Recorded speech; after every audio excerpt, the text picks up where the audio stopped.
Dear student, हम section 1 section 2 already discuss करने जा रहे हैं। हम IIT JEE वालों का फेवरेट सेक्शन, जो कि लेकिन स्टूडेंट्स को ज्यादा पसंद नहीं होता, इसमें सबसे ज्यादा गलती करते हैं, दैट इज MCQ। वो हम डिस्कस करने जा रहे हैं। सेक्शन 3 में 6 MCQ क्वेश्चंस थे विद पार्शियल मार्किंग। ठीक है, अब आप इन क्वेश्चंस को सॉल्व करते हुए एक एक ऑप्शन को चेक करना पड़ता है। तो एक क्वेश्चन में एक्चुअली 4 क्वेश्चन छुपे होते हैं, उस हिसाब से IIT रिवार्ड कम देता है। इसके मार्क्स कम से कम मेरे हिसाब से +5 होने चाहिए। 4 इज कम, 4 क्वेश्चन यार सॉल्व कर रहे हैं। ठीक है, तो IIT वालों को थोड़ा सोचना चाहिए। और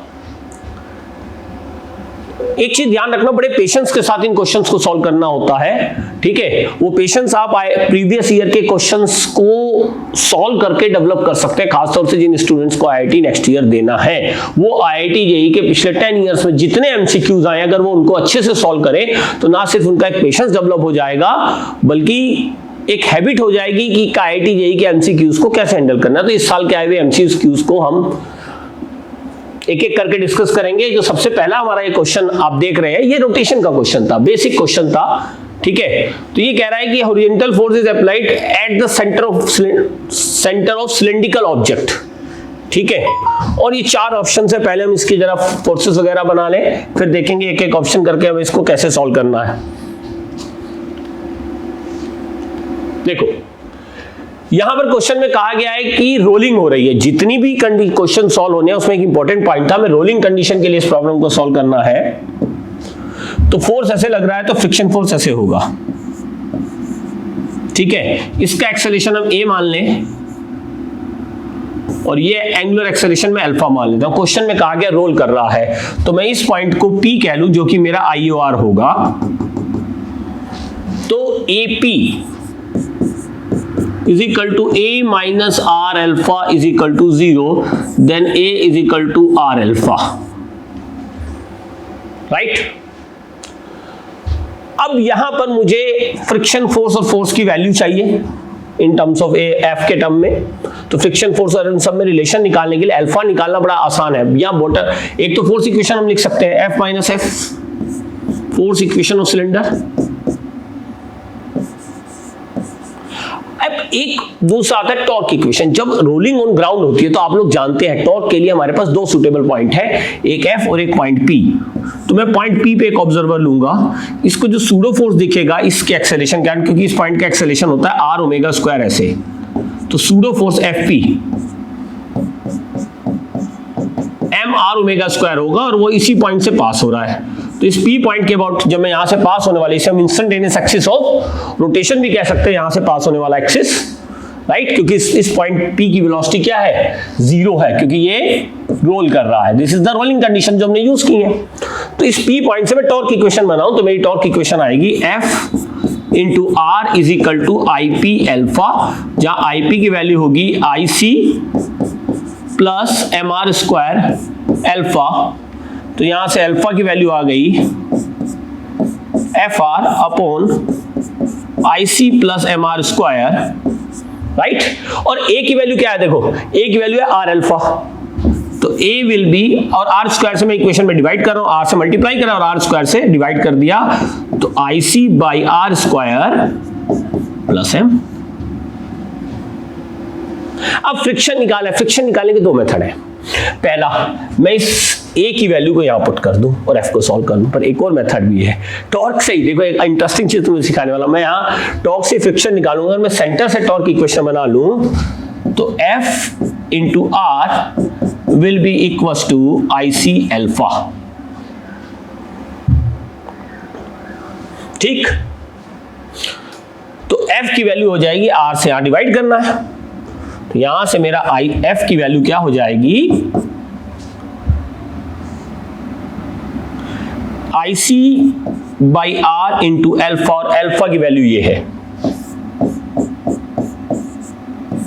FR upon IC plus MR square, और this value should be less than equal to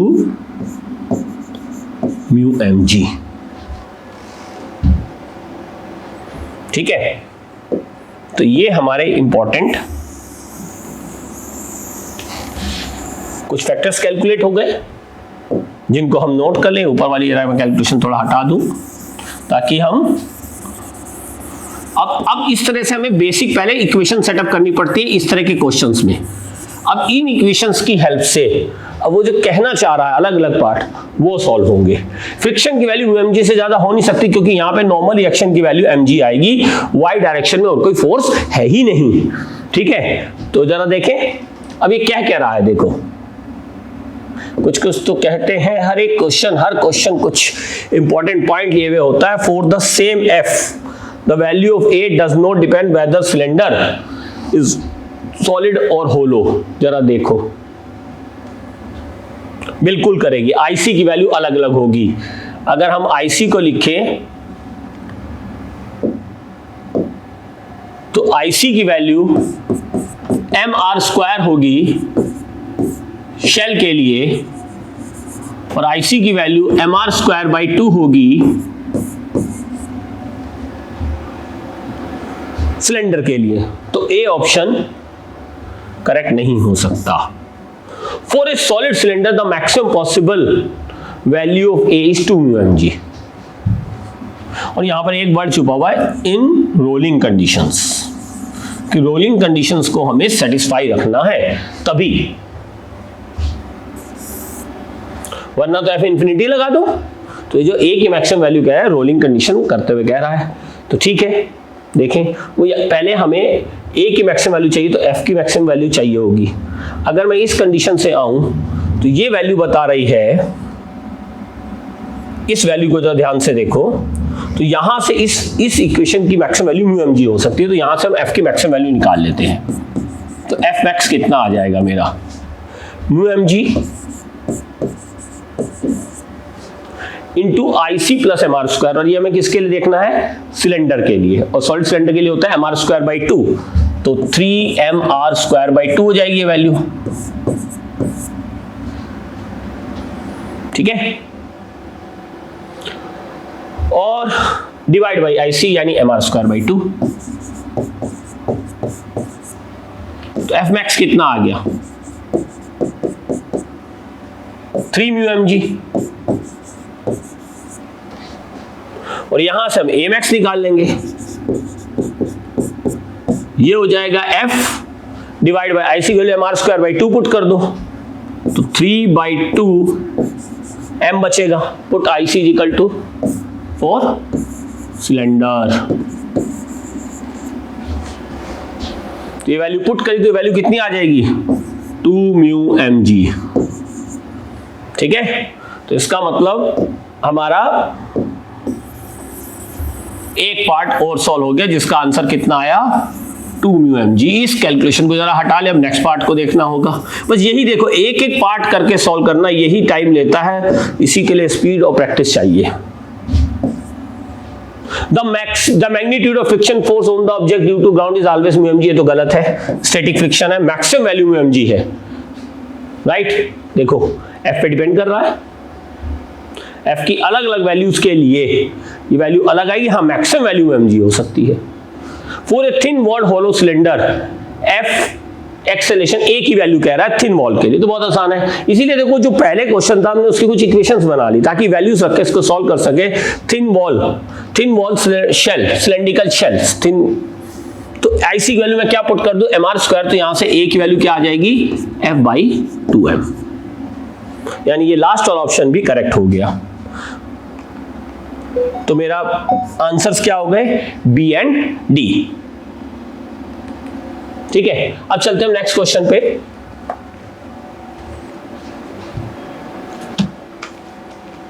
next question optics का एक अच्छा क्वेश्चन था। A wide slab consisting of two media refractive index N1 and N2 is placed in air as shown in figure. A light is incident from medium N1 and N2. ठीक है, ये सब कुछ conditions कह रहा है। फिर वही एक इक्वेशन सेटअप करते हैं। इस तरह की प्रॉब्लम की पहले हम एक बेसिक इक्वेशन सेटअप कर लेते हैं, फिर इन्हें एक एक ऑप्शंस को करके करेंगे। अच्छा, मान लेते हैं कि लाइट एयर में जा रही है तो क्या होगा। पहले हम यही अज्यूम करेंगे light is going in air. हमें नहीं पता कि N1 N2 ये क्या इक्वेशन है। इस एंगल को मैं अल्फा लिख लेता हूं और इस एंगल को मैं मान लेता हूं फाई। ठीक है, तो यहां से हमें पता है मेरी अल्फा, फाई और थीटा में एक रिलेशन बनेगा। n1 sin theta should be equals to n2 sin alpha is equal to sin phi। ये कब की इक्वेशन है, ध्यान समझना। ये कंडीशंस कब ट्रू होगी?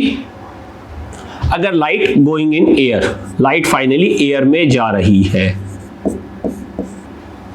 और अगर सिर्फ मीडियम 1 से मीडियम 2 में जा रही है तो हम कहते हैं कि n1 sin theta equals to होता है n2 sin अल्फा,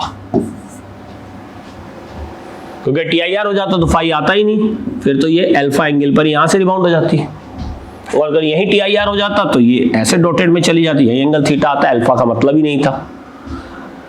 अब एक चीज ये कह रहा है, और ये जो इक्वेशंस हैं, दिस वैल्यू, ठीक है, ये यहां पर लास्ट में साइन फाई है, तो यानी कि ये वैल्यू हमेशा क्या रहनी चाहिए, लेस देन इक्वल्स टू 1 रहनी चाहिए, क्योंकि साइन फाई की मैक्सिमम वैल्यू कितनी हो सकती है, 1। तो यानी ये जो इक्वेशन है, ये फिनोमेना तभी हो पाएगा जब ये system less than equals to 1 में रहे। अब जरा देखते हैं इसने क्या कहा, sine theta is slightly larger than 1/n1। तो sine theta is slightly larger than 1/n1, यानी n1 sin theta will be slightly greater than 1। अब मान लो लाइट एयर में जा रही है, तो अगर n1 sin theta greater than 1 हो गया तो ये कंडीशन तो फेल हो जाएगी, क्योंकि ये वैल्यू तो लेस देन 1 होनी चाहिए। एयर में जाने की कंडीशन में पहले ही लिख ली है, इसका मतलब लाइट एयर में नहीं जा रही है, नहीं जाएगी, ठीक है, यस, वापिस आएगी। The light ray is finally refracted back into the medium of refracted index, and ये भी ट्रू होगा, ये भी ट्रू होगा, चेक करने की जरूरत ही नहीं है, बी भी ट्रू होगा, सी भी ट्रू होगा। The light ray is refracted back into the medium of refracted n1 if and ये भी ट्रू होगा, कुछ चेक करने की जरूरत ही नहीं, लाइट एयर में जाएगी ही नहीं। हाँ, 2 तरीके से वापस आ सकती है यहाँ पर, वो चाहो तो तुम चेक कर सकते हो, कुछ कंडीशंस ऐसी होंगी, क्योंकि ये वैल्यू हमारी क्या रहनी चाहिए। अब ये जो वैल्यूज n1 n2 को लेस करके देख लेना, क्योंकि साइन अल्फा की वैल्यू भी क्या रहनी चाहिए। अगर लाइट को दूसरे मीडियम में जाना है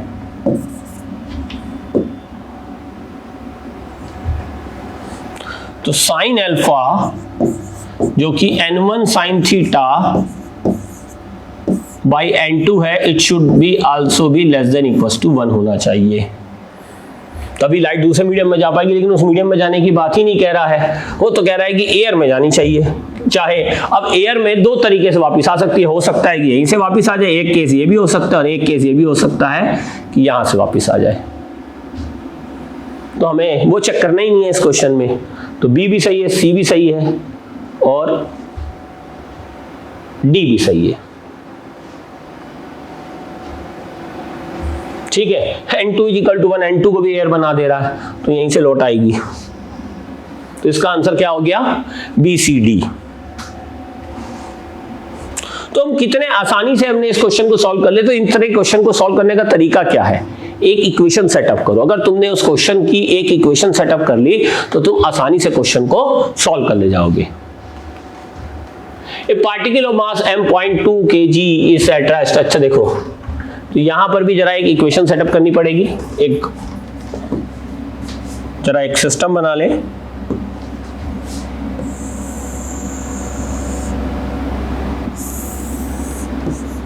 it is y, sorry it is x, it is y।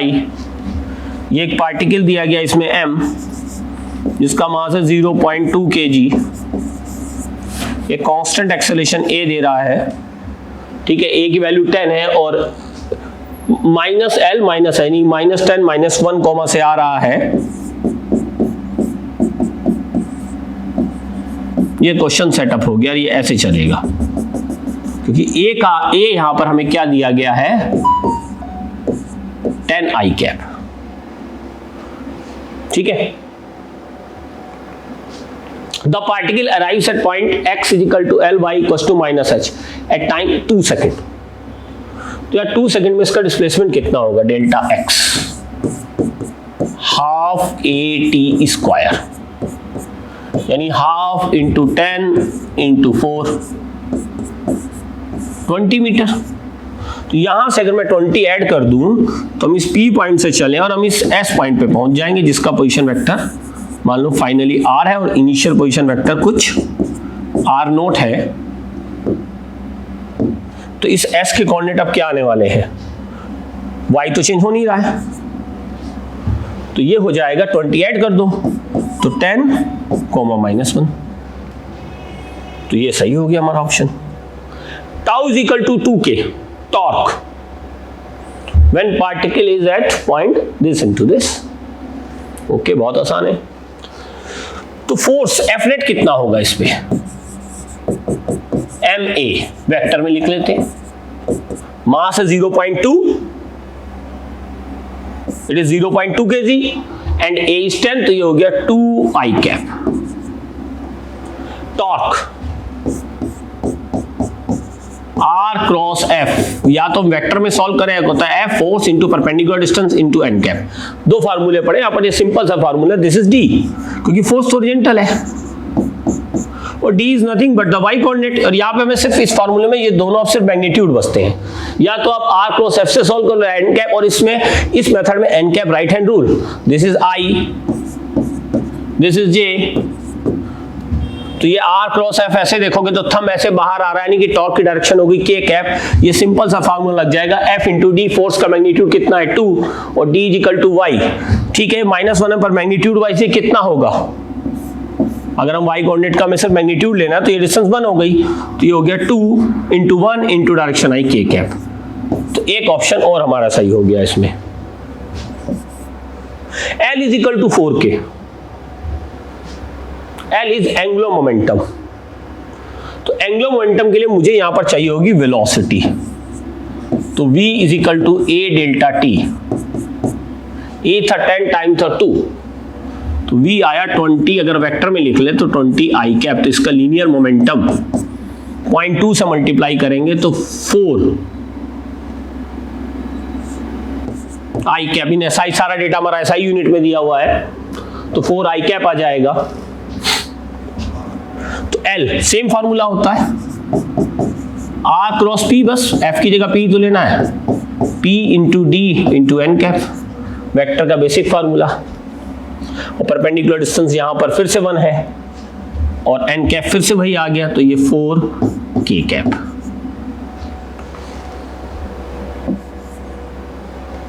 Torque is equal to this when particle is at x is equal to 0। तो ये जब पार्टिकल यहां होगा तो F नेट तो कांस्टेंट है, तो अभी ये होगा, तो ना परपेंडिकुलर डिस्टेंस चेंज ही नहीं हुई, तो टॉर्क क्यों चेंज होगा, टॉर्क तो थ्रू कांस्टेंट रहेगा। यहाँ D क्या होता है, perpendicular distance on the force line, force constant है, हॉरिजॉन्टल लाइन में लग रहा है, तो टॉर्क का मैग्नीट्यूड सेम रहेगा। इसका मतलब क्या हुआ कि ये ऑप्शन हमारा गलत है। तो देखो एक ही तरीका है, मेथड समझो मैं कैसे कर रहा हूं, मैं अलग अलग मेथड से क्वेश्चन नहीं सेट कर रहा हूं, मैं क्वेश्चन की सिचुएशन को समझ रहा हूं, उस पे बेस्ड दो तरह के क्वेश्चन आते हैं, या तो एक सिचुएशन बेस्ड, जैसे ये इसका डायग्राम बनाओ, इक्वेशन सेट कर लो, एक एक पार्ट को चेक करो, जो मैं आपको सिखा रहा हूं, आपको रटने की जरूरत नहीं है, बेसिक से करा जा रहा है।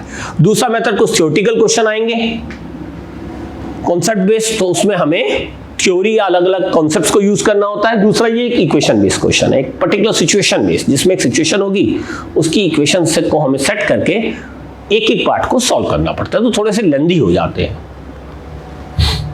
अब ये देखो, ये हाइड्रोजन एटम के लिए कह रहा है, ये ओवरलैप होता ही नहीं है, तो बेसिक कॉन्सेप्ट से कह सकते हो देयर इज एन ओवरलैप, कभी नहीं होता, हम प्रूव भी कर लेंगे, हम थ्योरी में पढ़ चुके हैं। लाइट सीरीज अलग की गई है, जैसे एक्सरेज का एक स्पेक्ट्रम आता है लाइट का, उसमें ओवरलैपिंग नहीं होती है, जोन अल्ट्रावायलेट है, ये विजुअल लाइट है, ऐसा नहीं होता, एक वेवलेंथ है, अलग अलग जोन डिसाइड कर दिया जाता है, तो ये होंगे ही नहीं। अगर होगा आंसर तो AC होगा, कम से कम नोट ओवरलैप, अच्छा डू नोट, ये तो सही हो जाएगा, है ना। The wavelength ranges of Lyman and बामर series do not overlap, बिल्कुल सही, and there is an overlap between the ranges of Balmer and partial series, ये नहीं होगा। तो एक चीज तो क्लियर हो गई कि ओवरलैपिंग नहीं होती भैया, तो दो पार्ट तो ऐसे ही सॉल्व हो गए। अच्छा, इसको प्रूफ कैसे करेंगे, मान लो हम भूल जाए तो वो भी मैं आपको बता दूंगा। ठीक है, इसको बहुत आसानी से प्रूफ किया जा सकता है। तो पहले तो हम ये देख ले, ये कहना चाह रहा है the ratio longest wavelength to the shortest wavelength in Balmer series. तो किसी भी हमें मालूम है 1 by lambda is equal to होता है r 1 by n square minus 1 by m square. आपको याद है लाइमन, फिर उसके बाद आता है बामर। तो लॉन्गेस्ट वेवलेंथ निकालना है और टू द शॉर्टेस्ट। तो n तो 2 फिक्स कर लो, m को इन्फिनिटी ले लो, तो मैक्सिमम एनर्जी गैप मिलेगा। m जितना ज्यादा लोगे ये वैल्यू उतना छोटा होता चला जाएगा, एनर्जी ज्यादा आती है उस फोटोन की, हम पढ़ चुके हैं सब कॉन्सेप्ट। वेवलेंथ उतनी छोटी आएगी, तो 1 by lambda minimum r by 4 आ जाएगी। और 1 बाई जब लेमडा मैक्स करना है तो मिनिमम एनर्जी चाहिए, यानी स्मॉलेस्ट ट्रांजिशन बामर सीरीज के लिए वो होगा बस 3 से 2 में लाओ।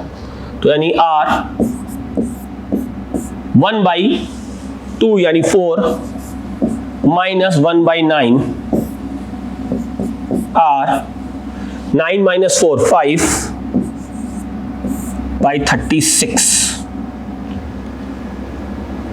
ठीक है, और लेमडा मैक्स, तो लेमडा मैक्स यहां से हो गया 36 r बाई 5 और लेमडा मिनिमम हो गया r बाई 4। अगर मैं इसका रेशियो निकालूंगा r से r कैंसिल, 4 9 जा 36, बिल्कुल सही। ठीक है, अब ये कह रहा है the wavelength of Lyman series are given by this factor where lambda not is the shortest wavelength. चलो इसे भी देख लेते हैं। लाइमन सीरीज के लिए 1 by lambda not is equal to हो जाएगा r 1 माइनस 1 का स्क्वायर n1 लेंगे और m को ले लेते हैं इंफिनिटी। तो लेमडा नॉट और r में एक रिलेशन आ गया।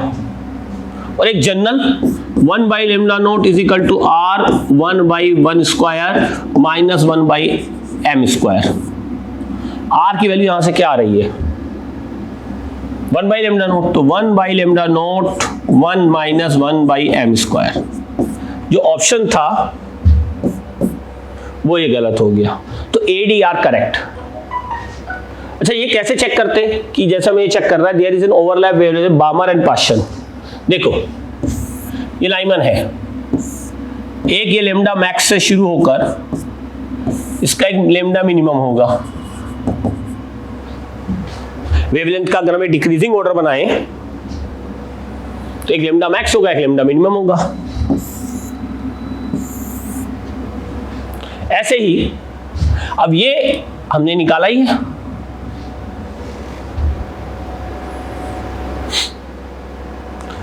अगर हम, ये हमारी कौन सी सीरीज है बामर सीरीज, या अगर हम वेवलेंथ के इंक्रीजिंग ऑर्डर में बनाएं तो हमने एक लेमडा मिनिमम और लेमडा मैक्सिमम निकाला है।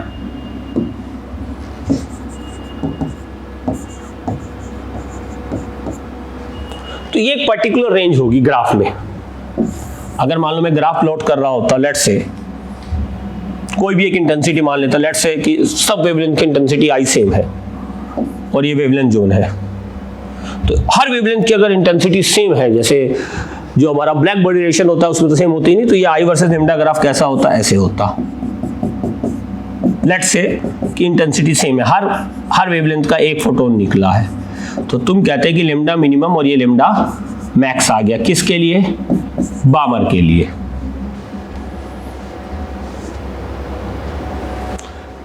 तो ये आपने कैसे निकाला था लेमडा मैक्स? कुछ आया था आपका 30, हमारा कितना आया था 16 के 36 r बाई 5।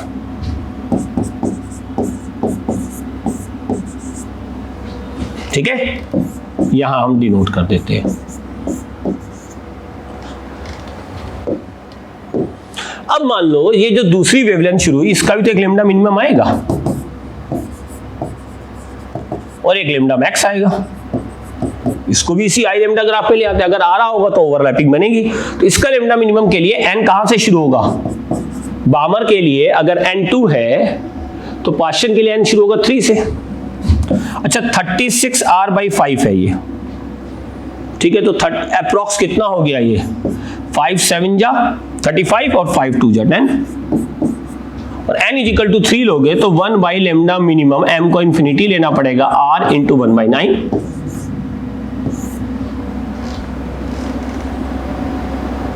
ठीक है,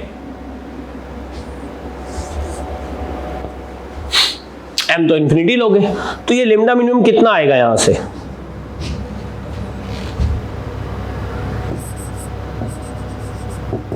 लेमडा मिनिमम की value I 9r।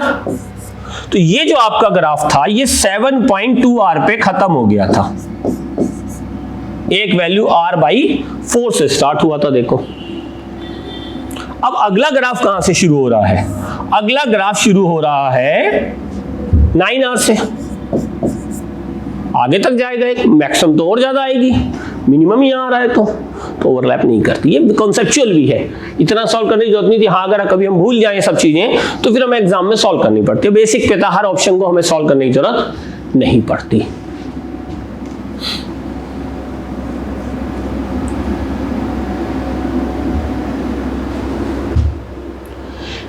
Long straight wire carries a current I is equal to 2 ampere. इसमें करंट दी गई है I is equal to 2 ampere. ठीक है, और M is semi conducting rod is placed on the two parallel, both the rails are parallel, the wires and ठीक इस तरह से दे दिया गया। कुछ मीटर रेजिस्टेंस R दिया गया 1.4 ओम, ये मेरा है 1.4 और कैपेसिटेंस मेरे को कितना दिया जा रहा है, अनचार्ज है और C की वैल्यू है 5 माइक्रोफैरेड।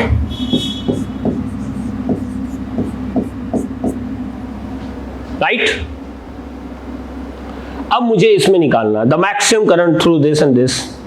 एक RC सर्किट है, ये एक बैटरी हो गई। इनिशियली ये किसकी तरह बिहेव करेगा, it will behave like a wire और finally it will behave like a open circuit. हम स्टडी स्टेट ऑफ कैपेसिटर की प्रॉपर्टीज यूज करेंगे इन RC सर्किट। तो RC सर्किट और EMF दो क्वेश्चन को मिला दिया गया। तो ये तो RC सर्किट है, बस यहां पर अगर इसके अक्रॉस EMF निकल गया तो RC सर्किट का लेवल 1 का प्रॉब्लम हो जाएगा, जिसमें I max की वैल्यू क्या होती है हमें पता है कि इसमें अगर मैंने एप्सिलॉन निकाल लिया तो I max मेरा निकालना बहुत आसान है, एप्सिलॉन बाई R होगा और Q max C एप्सिलॉन होगा।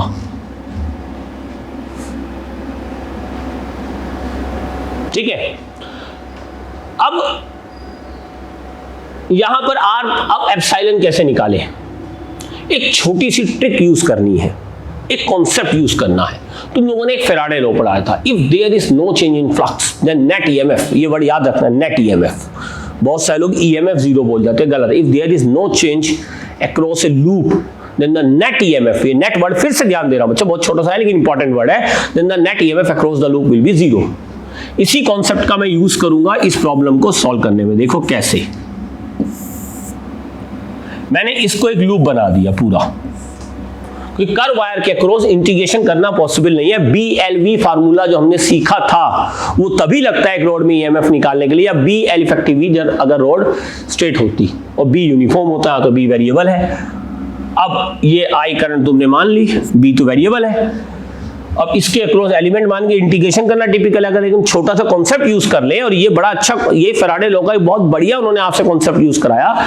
ये पैरेलल वायर है, तो यहां पर क्या होगा कि किसी भी अगर पॉइंट P पर देख लो, कोई भी पॉइंट P अगर यहां पर x डिस्टेंस पर है तो B की वैल्यू क्या होगी, μ0I/2πx। B will remain constant. तो जब पूरा लूप ऐसे मूव कर रहा होगा, हर एक ये किसी भी पॉइंट P, इस पूरे लूप में कोई भी पॉइंट P ले लो, जब तक हम इनफाइनाइट एंड तक ना चले जाएं, वो जा नहीं रहे हैं इस इंस्टेंट पे चीजें हैं, तो जब तक हम इनफाइनाइट एंड तक ना चले जाएं, और वहां कोई जाता नहीं है इन्फिनिटी तक, इन्फिनिटी इज इन्फिनिटी, तो जब तक इनफाइनाइट एंड तक हम नहीं पहुंच जाते तो ये B तो कांस्टेंट है। तो B कांस्टेंट होने का मतलब क्या हुआ, इस पूरे लूप का फ्लक्स कांस्टेंट रहेगा, पूरे लूप, यानी कि पूरे लूप का नेट EMF क्या रहेगा, 0। तो इसका मतलब अगर मैंने यहां पर ये कर्व वायर का नाम मैं ले लेता हूं A, कुछ C, P कह लूं, और एक स्ट्रेट वायर को सीधा AP कह लूं, तो इन दोनों का EMF एक दूसरे को कैंसिल करेगा, क्योंकि अगर AP कंडक्टिंग वायर सोचो तो तो एपी कंडक्टिंग वायर तो मूव कर रही है, मैग्नेटिक फील्ड लाइन को कट कर रही है, इसमें इमोशनल ईएमएफ जनरेट होना है। जैसे हम यहां पर कहते थे कि अगर मैं ये एक स्फीयर है, ये एक प्लस चार्ज क्यू रख दूं, तो क्या इसके एक इस पोर्शन से फ्लक्स डी फाई जीरो होगा? तुम कहोगे नहीं, जीरो होगा। यहां पर क्या होगा, जितनी फील्ड लाइन इन होंगी उतनी फील्ड लाइन आउट होगी, तो +5 फ्लक्स इन हो रहा है, -5 फ्लक्स आउट हो रहा है, तो फाई नेट कितना है? 0। अगर मैं तुम्हें इस 5 प्लस की एक वैल्यू कह दूं कि लेट से ये 1 यूनिट है, तो ये -1 यूनिट होगा।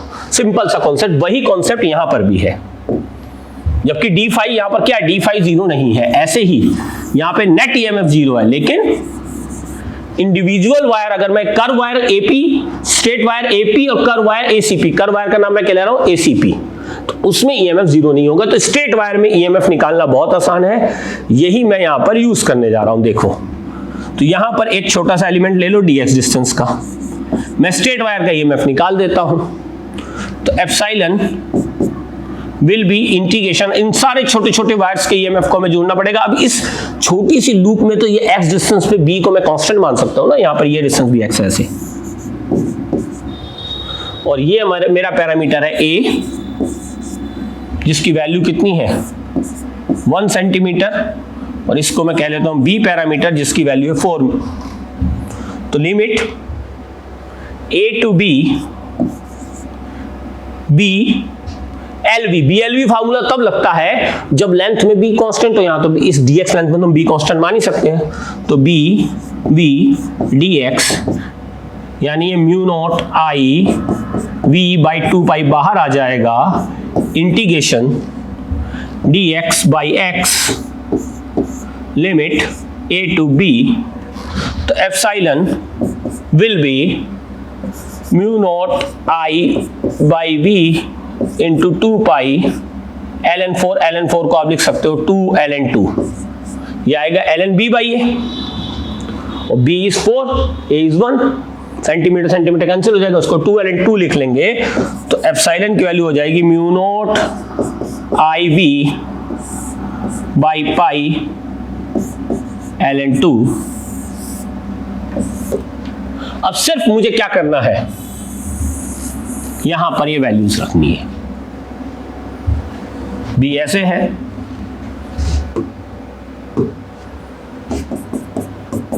दिस इज B ऐसे है, तो EMF हमारा कुछ ऐसे जनरेट हुआ होगा।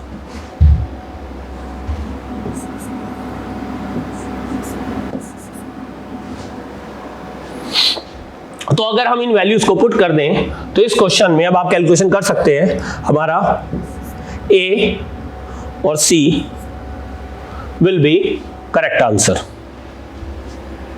ठीक है, तो ये एक बेसिक प्रॉब्लम थी, और इसमें बड़ा अच्छा हमारा एक कॉन्सेप्ट यूज हो गया, ये दिस वन। अगर हम इस कॉन्सेप्ट को नहीं पकड़ते तो हम यहां पर इस कर्व वायर में EMF नहीं निकाल पाते।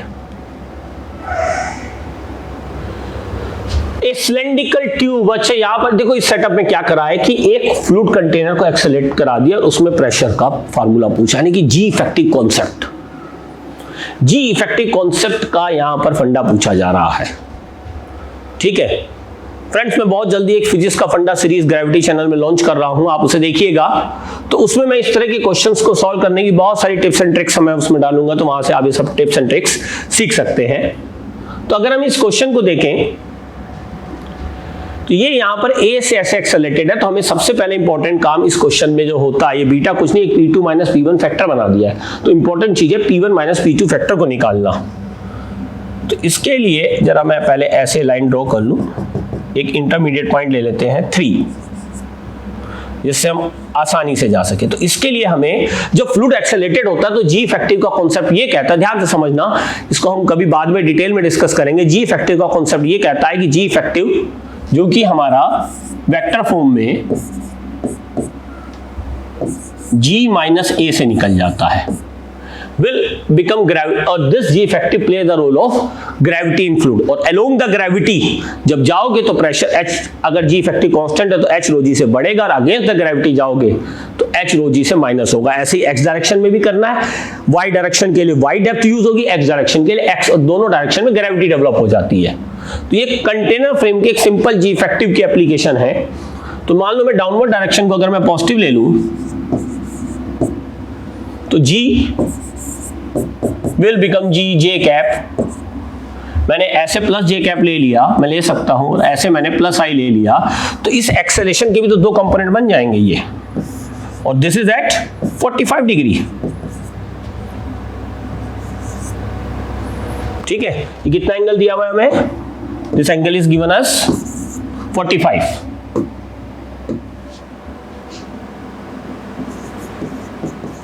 तो ए वेक्टर मेरा क्या हो जाएगा? a by root two I plus a by root two J cap. तो G इफेक्टिव मेरा क्या हो गया?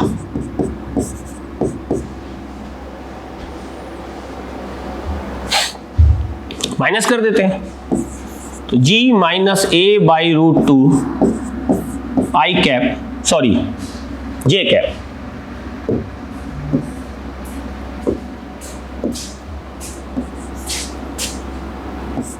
प्लस जब मैं इसे माइनस करूंगा तो minus a by root two i cap. तो this is our g y vector, g effective का, और this is our g x vector. तो यहां पर जरा इसकी डायरेक्शन बना लें। अब जी वाई की डायरेक्शन ध्यान समझना, ऐसे आएगी, और जी एक्स की डायरेक्शन ऐसे आई है। और अगर हम मैग्नीट्यूड देखें तो जी वाई का मैग्नीट्यूड मेरा कितना आया है? G minus a by root two, और g x is equal to a by root two. अगर हमें इस सरफेस का स्लोप निकालना, और भी बहुत सारे पैरामीटर होते हैं, अगर उन सबको सॉल्व करना हो, बायोन्सी लिखनी हो, बायोन्सी भी वी रो जी की जगह जी इफेक्टिव आ जाता है, हॉरिजॉन्टल कंपोनेंट वर्टिकल, तो पूरे इस फ्लूइड कॉन्सेप्ट को खट से सॉल्व कर देता है हमारा ये gravity vector effective. G effective is a very powerful concept to solve these type of problems fluid by very easy method. ठीक है, अब यहां पर ये मेरे दो कंपोनेंट आ गए, तो मुझे P2 माइनस P1 लिखना है, P1 माइनस P2। तो यार कैसे लिखें बताओ? अगर मैं तुमसे एक सिंपल क्वेश्चन ये पूछता, फ्लूइड में ऐसे जाना है कि एक सरफेस पे पॉइंट है, एक ये है, दिस माइनस दिस, तुम कहते हो यहां से यहां तक जाओगे तो अगेंस्ट द ग्रेविटी है तो प्लस एच रो जी लिख दो, अपोजिट टू द, तो 2 से 1 पे चलते हैं जी वाई और जी एक्स की डायरेक्शन में, तो डायरेक्ट आ जाएगा।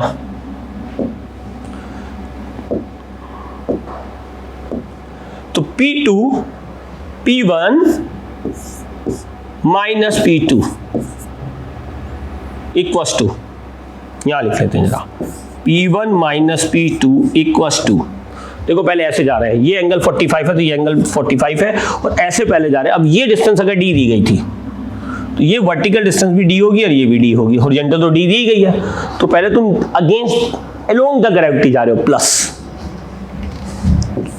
रो g y d opposite to the gravity, जैसे अपोजिट टू द ग्रेविटी जाते हो, जैसे फ्लूइड कंटेनर है, बॉटम से ऊपर की तरफ जाओ, एच हाइट ऊपर जाओगे तो एच रो जी से प्रेशर बढ़ता नहीं, कम होता है। अलोंग द ग्रेविटी जाने पर फ्लूइड का प्रेशर बढ़ जाता है, अपोजिट टू द ग्रेविटी जाने पर फ्लूइड का प्रेशर कम होता है।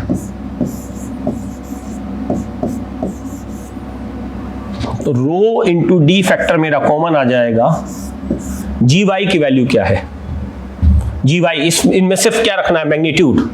अब यहां पर ध्यान समझना, ये जी एक्स मैग्नीट्यूड क्या है? अगर ये मैग्नीट्यूड नहीं रखोगे तो अलोंग द ग्रेविटी माइनस रख दो तो डाउन द ग्रेविटी जाने प्रेशर कम हो जाता है। तो हमने डायरेक्शन ऑलरेडी यूज कर ली है, ये वेक्टर सेंसेस का यूज हो चुका है। अगर तुम जी वाई जी एक्स का मैग्नीट्यूड पूछोगे तो वो a बाई रूट 2 है, और जी वाई का मैग्नीट्यूड यहां पर क्या है मेरे पास? g minus a by root 2। तो g y minus g x, तो पुट कर दें तो g minus a by root 2 minus a by root 2, तो क्या आ जाएगा? एक g और कॉमन ले लेते हैं, रो जी डी मैंने कॉमन ले लिया, और a by root two plus a by root two, root two a, तो 1 minus a root two by g. तो इसमें एक फैक्टर डिफाइन किया गया है बीटा, जरा देखते हैं भैया बीटा भाई साहब क्या थे हमारे। तो ये हमारे इस क्वेश्चन की इक्वेशन सेटअप हो गई। अब ये बीटा को कुछ डिफाइन कर रहा है P1 minus P2 by rho g D. लाओ भैया हम भी अपना बीटा डिफाइन कर लें। क्या आया कैलकुलेट, देखो सेटअप किया, प्रॉब्लम देखा, सारे प्रॉब्लम एक ही तरीके से हो रहे, कॉन्सेप्ट को समझा, उसका कॉन्सेप्ट सेटअप किया, इक्वेशन बना ली, अब फिर प्रॉब्लम सॉल्व करेंगे। तो P1 minus P2 by rho g d को इधर ले आओ, तो क्या बचेगा 1 minus a by root two g. ये लो, दिस इज बीटा। अब beta is 0 when a is equal to g by root two. जरा देखो भैया, a को अगर g by root two put कर दो, 1 माइनस 1 बिल्कुल 0 हो जाएगा। तो दिस ऑप्शन इज करेक्ट।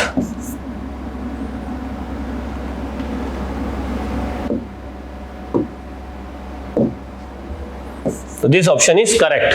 अगला कह रहा है beta is greater than 0 when a equals to g by root to.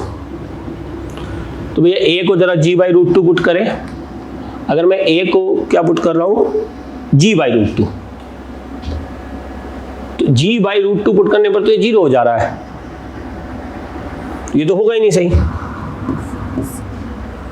क्योंकि बीटा इज इक्वल टू 0 है, is equal to g by root two पे, तो a ऑप्शन सही है। Beta is equal to root two minus 1 by root two when a is equal to g by two. तो a को जरा g by to put करो। अगर मैं a को g बाई टू पुट कर रहा हूं तो ये हो जाएगा 1 माइनस 1 बाई रूट टू, यानी root two minus 1 by root two. तो C इज करेक्ट।